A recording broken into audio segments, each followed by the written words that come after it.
বড় জয় সিরিজের সমতা ফেরালো দক্ষিণ আফ্রিকা। আসসালামু আলাইকুম। রাতের সংবাদে সবাইকে স্বাগত জানিয়ে সাথে আছি আমি রেহমান জয়। এতক্ষণ শুনছিলেন সংবাদ শিরোনাম, এবারে জানিয়ে দেব বিস্তারিত।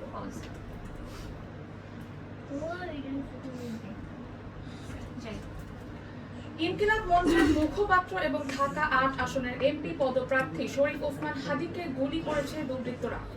আশঙ্কাজনক অবস্থায় উদ্ধার করে তাকে ঢাকা মেডিকেল হাসপাতালের জরুরি বিভাগে নেওয়া হয়েছে। শুক্রবার দুপুর 2:15টার দিকে বিজয়নগর পানির ট্যাঙ্কের সামনে এই ঘটনা ঘটে। বিস্তারিত দেখুন রাকিবুল ইসলামের প্রতিবেদনে।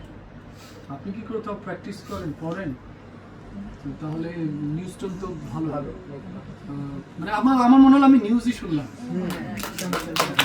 আমার মনে হয় এই রুমে মানে আমার যদি চ্যানেল থাকতো তাহলে আমি অডিশনের জন্য অ্যাটলিস্ট 5 জনকে নিয়ে নিতাম।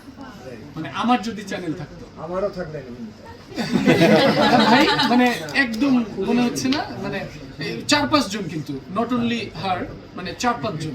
আবার আরো কয়েকজন আছে যাদেরকে পাইপলাইনে রাখতাম, মানে ওরা যদি সামহাউ না হয়, মানে অনেক সময় বেস্ট আউটপুট দিলেই হবে তা কিন্তু না, মানে কি মোমেন্টে যে কিছু একটা হয়ে যেতে পারে, মানে মেন্টালি বা ইয়ে, তখন ওই যে আবার কয়েকজন, মানে অ্যাটলিস্ট 7-8 জন তো আমি এরকম পেয়েই গেছি।